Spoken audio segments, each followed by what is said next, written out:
Welcome back to my channel. I am Swati and I do a lot of lifestyle product review, shopping haul and house tour videos. So today is going to be one of that. Except today is not house tour video, today is a living room tour. So I uploaded a previous video for Christmas shopping haul. If you've not checked it, please go and check it out. So I have to take down a few things for Christmas decoration, and before that I thought I'll show you the living room for what I've done with the place and how is it decked up when it is not Diwali or Christmas, and how am I utilizing this place. And in the end, maybe there are one or two renter-friendly tips that I've done in this living room particularly. There are a few things that I've done in the entire house that I'll share later. But then there are one or two tips that I would like to share with you guys for renter-friendly tips for all those guys who are living in a rented apartment and want to do something with the place and not make it look like a bachelor's den, or maybe you want to, that's your choice. But if you want to deck it up and if you want to make it look a little welcoming and homely, so these are a few tips that you can do and I'll share it in the end. But in the beginning, what I'm going to do is I'm not going to narrate what stuff is from where, and I'm not going to tag out things, but just give you a overview of the place, and maybe you can ask about particular things if you want to know about something in the description or in the comments. I'll mention something. So that's that, and please subscribe to my channel, like the videos, and also spread the word, guys. So without further ado, let's get into the video.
So now that I've shown you the place, there are just a few tips that I would like to share for the rented apartment.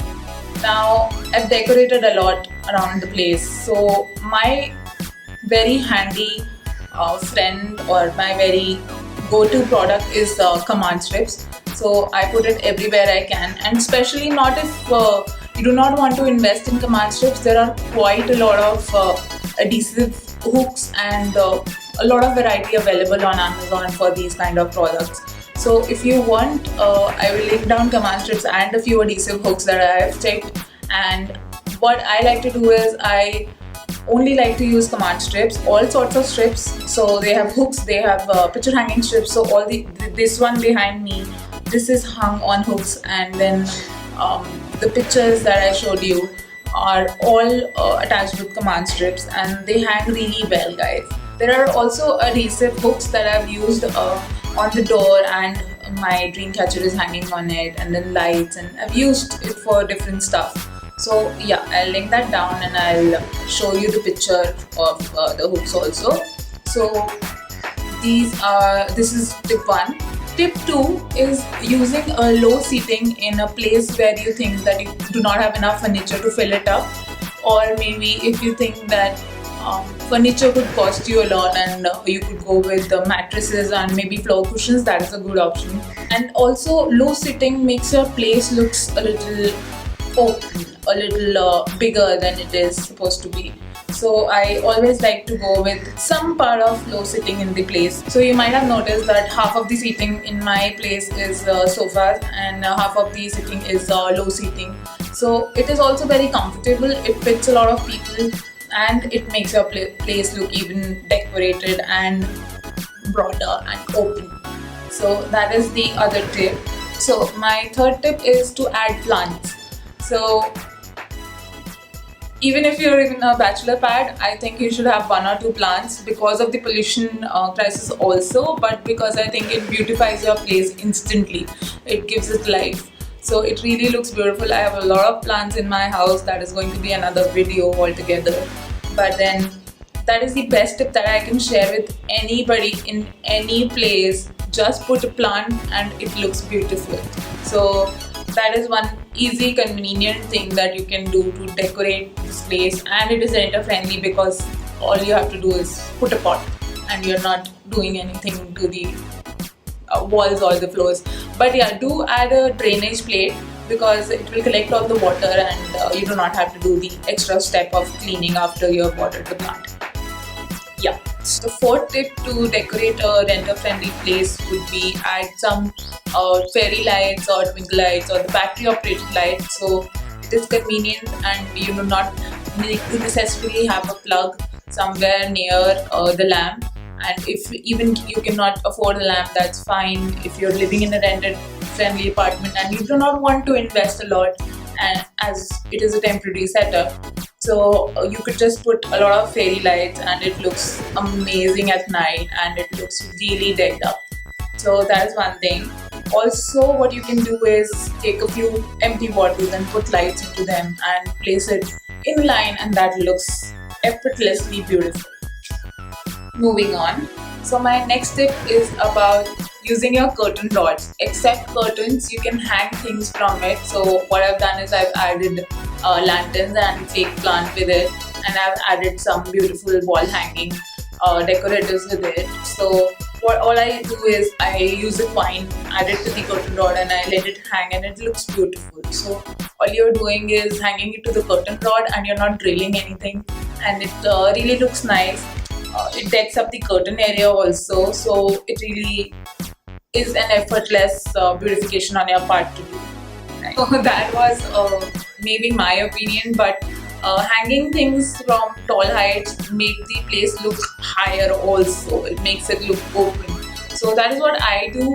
I like to hang things on the curtain rods, on the sides of the curtain rods, or in the middle, so you can hang the wind chime, and you can hang plants also from the curtain rod if there's no privacy issue and you certainly do not want curtains in that area. So you can hang plants. Okay, so my last tip is using tension rods or flexible curtain rods. So these are spring and they open according to your convenient length, and I've used it in two places to make a divider in between the living room and the kitchen, so there's a little bit of privacy if there are guests that I'm entertaining, and if my husband needs his place or vice versa or something like that. So that's what I've done with tension rods. They come in really handy if you do not have curtain rods already hooked up, and if you do not want to drill curtain rods or spend on them, then tension rod is just the right thing to do. And it is flexible, it doesn't harm your walls, and it extends to whatever length you want. So I think that is all, guys. Those are my tips for the renter-friendly apartment, and I hope you like my place. I hope you like this video. If there are any questions, please let me know in the comment below. And next up might be a Christmas decor video or maybe something else. I don't know. It's yet to be updated. And please subscribe. Please spread the word. And please stay tuned for the next video. Please come back. And see you until next time. Bye.